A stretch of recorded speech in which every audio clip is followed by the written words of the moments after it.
दोस्तों, ज़माना ए ज़ाहिल में औरत का जो मकाम रहा है, उसका कोई पुरसा हाल नहीं था।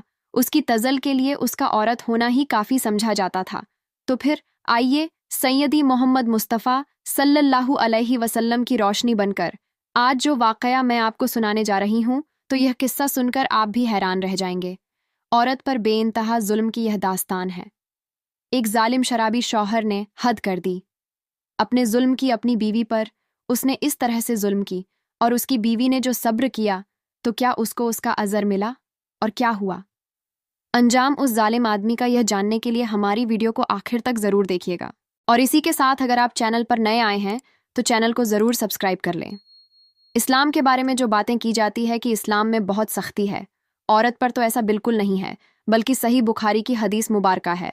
दीन का हमेशा से यही कहना है कि दीन आसान है, लोगों के लिए आसानी पैदा करो, लोगों को मुश्किलात में मत डालो। फरमान ए रसूल अल्लाह सल्लल्लाहु अलैहि वसल्लम है कि लोगों अपनी बीवियों के हुक्म के मामले में अल्लाह ताला से डरो, इसीलिए कि तुमने उन्हें अल्लाह ताला के अमान के साथ अपने निकाह में लिया है। वह तुम्हारे पास एक अमानत है। इसी वजह से चलिए आपके सामने मैं यह हिकायत पेश करता हूँ। अब की एक शहर में एक शराबी शख्स रहता था। उसकी शादी नहीं हुई थी, बचपन से ही बिगड़ा हुआ था, और वहां पर मर्दों का यह आम दस्तूर था कि औरतों पर वह जुल्म करते थे जो वो अपने बाप को करते देखा करते थे। जिस तरह रवैया उसने अपने बाप को अपनी माँ के साथ रखते हुए देखा, वही रवैया उसके अंदर भी आ गए, यानी वही आदतें उस लड़के के अंदर भी आ गईं। जब वो जवान हो गया तो वह बुरी आदतों में पड़ गया। शराब भी पीने लगा, जुआ खेलने लगा, औरतों के साथ गलत काम करना तो उसकी आदत थी। वालिदैन ने देखा, खुसूसकर माँ ने देखा कि बेटा इतना बिगड़ता जा रहा है, तो उसकी शादी कर देते हैं। कोई नेक लड़की आ जाएगी, बीवी मिल जाएगी तो अच्छा है कि सुधर भी सकता है, और यह इतना ज्यादा बिगड़ गया है, हमारी बात तक नहीं मानता। और शादी करके जब दुल्हन उसके पास आई तो उस जगह का एक खास उसूल था। रस्म थी कि शौहर कहता था, अपनी बीवी को मुझे सजदा ताजीम करो, सजदा ए ताजीम, यानी कि शौहर को सजदा करने का हुक्म है, तो तू मुझे सजदा कर। वो लड़की जिससे उसे लड़के की शादी हुई थी, वो नेक थी। वह जानती थी कि यह शिर्क है, यह कि अल्लाह ताला के अलावा किसी को हम सजदा नहीं कर सकते हैं, किसी के आगे हम झुक नहीं सकते हैं। वह शराबी उस वक्त भी शराब पीकर आया था। उसके लिए क्या बुराई क्या गुनाह, उसके लिए तो हर चीज़ बिल्कुल बराबर थी। उसने कहा कि तू दो कोड़ी की औरत, हमारे घर की औरत की कोई इज्जत नहीं है। तू तो मेरे आगे झुकेगी, मैं तेरा मिजाजी खुदा हूँ। वह कहने लगी कि मिजाजी खुदा भी तुम गलत कह रहे हो, यह चीज़ भी शिर्क में आ रही है। मिजाजी खुदा नहीं हो, अल्लाह ताला के अलावा मैं किसी को खुदा नहीं कह सकती। लेकिन हाँ, मेरे जिम्मे तो तुम्हारे हुकूक हैं, मैं वह पूरा करूंगी। तुम मुश्किल में रहोगे तो मैं तुम्हारा साथ दूंगी। तुम्हें अगर तंगदस्ती आई तो मैं सब्र शुक्र करूंगी, चुप रहूंगी, कभी शिकवा नहीं करूंगी। हर मुश्किल घड़ी में तुम्हारे साथ में ताकतवर दीवार बनकर खड़ी रहूंगी, और तुमसे पैदा होने वाले मेरे जो बच्चे होंगे वह भी हम दोनों की जिम्मेदारी होंगे। लेकिन सजदे की बात यहां पर मत करो, क्योंकि मैं इस्लाम को जितना जानती हूं, इस्लाम में अल्लाह ताला के अलावा किसी और को सजदे करने के लिए बिल्कुल मना किया गया है। उसने कहा कि तूने तो आज हमारी रस्म को खत्म ही करना चाहा है। हमारे खानदान में औरत की कोई इज्जत और अहमियत नहीं है, और तू मुझसे ही बात कर रही है, तू मेरे आगे बोल रही है, तुझे तो सजदा करना ही पड़ेगा। जब उसकी बीवी ने नहीं सुना तो उसने अपनी बीवी को मारना पीटना शुरू कर दिया, यानी कि शादी की पहली रात ही उसने अपनी बीवी को बुरे तरीके से पीटा। वह बेचारी रोती रही। सुबह हो गई तो वह बिल्कुल खामोश हो गई। अल्लाह पाक से सजदे में गिरकर वो रोती रही, दुआ मांगती रही। वह बेहोश पड़ा सो रहा था। उसे क्या पता कि उसने कितनी आह ले ली है अपनी बीवी की। वो ना उसके खाने पीने का ख्याल करता था, और ना ही उसको खाने का सामान लाकर देता था, बल्कि हर वक्त उसको ताने ही देता था कि तुमसे शादी करके मेरी जिंदगी बर्बाद हो गई है।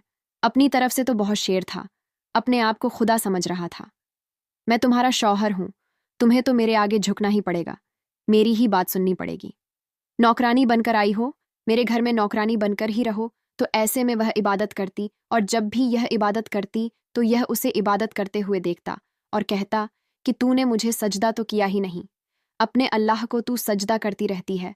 तो वह कहती है कि तुम मुसलमान हो, कुफ्रिया जुमले मत कहो। अगर मैं तुम्हारे सामने हुकूक से हटती हूँ तो उस पर तुम मेरे सामने सवाल करोगे, लेकिन मेरे और मेरे अल्लाह के दरमियान तुम कुछ नहीं कह सकते। वह शख्स हर रोज उसको मारता, उसको पीटता। उसके घर में उसको रोकने वाला कोई नहीं था, क्योंकि माँ भी बेचारी क्या बोलती, क्योंकि वह तो खुद जुल्म का शिकार थी। यह हर रोज अल्लाह पाक से नमाज में सजदे में रोती कि अल्लाह तूने शौहर के हुकूक तो दिए हैं, ए परवरदिगार, लेकिन ये बेजा जुल्म कर रहा है। इसने अपने निकाह में तो मुझे लिया है, पर निकाह का मतलब इस आदमी को बिल्कुल पता नहीं है। तो ऐसे में एक दिन वह शराब की हालत में आया और यह अपने घर में सजदे में थी और बहुत रो रही थी। उस पर शैतान इब्लीस चढ़ा हुआ था और उसने उसके पास आकर उसको बालों से पकड़कर उठाया और बहुत मारा। उठाकर उसको पटका और इतना मारा कि वह दम तोड़ गई। उसने उसको मारकर वहीं पर रहने दिया और खुद बिस्तर पर पड़कर सो गया। यानी इतना भी होश नहीं था कि वह क्या कर बैठा है। जब वह सुबह उठा तो कोहराम मचा हुआ था। घर पर माँ बाप ने देखा कि बेटे ने उसे मार दिया है। बीवी को तो छुपाने की उसने कोशिश की, तो ऐसे में उसको इज्जत के साथ कहीं दफना दिया गया। उसकी माँ नेक औरत थी, उसने बुरा सुलूक किया था, लेकिन तब जाकर सोचा कि हमारा ही बेटा है, मुआशरे वाले क्या कहेंगे, लोग तो हमारी इज्जत को नीलाम कर देंगे। अब वह आदमी फिर भी सुधरा नहीं, उसको कोई अक्ल नहीं आई, बल्कि गुनाह पर वह गुनाह करता चला जा रहा था। अल्लाह पाक ने उस नेक औरत को तो जन्नत अता कर दी, क्योंकि सब्र शुक्र उसने किया। अल्लाह पाक के अलावा किसी को सजदा नहीं किया। अल्लाह पाक ने उसको जन्नत में आला मुकाम अता कर दिया, लेकिन दुनिया में ही सज़ा मिल जाती है। जुल्म की वह आदमी ऐसी शराब की हालत में चला जा रहा था कि एक रात वहां पर खड़े थे बहुत सारे जंगली कुत्ते, तो ऐसे में हुक्म ए इलाही हुआ। जंगली कुत्ते उसकी तरफ लपके और उसकी बोटियां नोच डाली, क्योंकि अल्लाह पाक जुल्म बर्दाश्त नहीं कर सकता। अल्लाह पाक ने बेटियों को, बीवियों को, माँ को इतनी इज्जत दी है। अल्लाह पाक ने कुरानी आयत उतार दी। औरतों के हुक्म के लिए सभी मर्दों को यह ताकीद की गई है कि अपनी औरतों के मामलात में डरो अल्लाह पाक से। मगर वह आदमी डरा नहीं, लेकिन अल्लाह पाक से वह आदमी डरा नहीं। अजाब की हालत में उसका अंजाम पूरा हुआ और वहीं लाश पड़ी पड़ी कुत्ते उसको खा गए। दोस्तों, यह तो वह वक्त था जब इस इस्लाम की रोशनी ठीक तरह से नहीं फैली थी, और इस्लाम जो कबूल करते थे वह राह खुदा में अपनी जान का नजराना पेश कर देते थे। लेकिन आज वह दौर है जब हम तालीम याफ्ता है, एजुकेटेड लोग हैं, डिग्रीज हमारे पास होती है, लेकिन क्या इस्लाम की सही तालीम है? क्योंकि हमारे लोग इस्लाम को दकियानूसी कहते हैं। बहुत ओल्ड फैशन मजहब है। इस्लाम में औरत को सबसे ज्यादा हुकूक दिए गए हैं। औरत की खास तौर पर बात की गई है कुरान मजीद में कि वह औरत जो वाकई अल्लाह की राहों पर चलने वाली होती है, सच्ची होती है, और वह हर रिश्ते को निभाती है। इसी वजह से मर्दों को चाहिए कि उस पर बेजा जुल्म ना करें, औरतों पर बिल्कुल भी धोस ना दिखाए। हम जो चाहे तुम्हारे साथ कर सकते हैं, क्योंकि इस्लाम में ऐसा अपनी बीवी के साथ करना बहुत ही बुरा समझा जाता है। हमें उसकी तारीफ करनी चाहिए, उसके साथ हाथ बटाना चाहिए, उसके कामों में, उसकी जिम्मेदारी में कंधों से कंधे मिलाकर उसके साथ चलना चाहिए। उस पर तंज नहीं करना चाहिए, माशरे में उसकी बुराई नहीं करनी चाहिए। जो चीज़ अल्लाह पाक ने आपके निकाह में दे दी है उसको दिलो जान से एक्सेप्ट करना है, अपनी बीवी को अपना बनाना है, न कि दुनिया जहाँ के लोगों के पास जाकर अपनी बीवी की बुराइयां करनी है। दोस्तों, मुझे उम्मीद है कि आज की वीडियो से आपको कुछ ना कुछ सबक तो ज़रूर मिला होगा। तो इसी बात पर आज की इस वीडियो को लाइक करें और हमारे YouTube चैनल को सब्सक्राइब करें। मिलते हैं एक नई वीडियो के साथ। अस्सलामु अलैकुम, अल्लाह हाफिज़।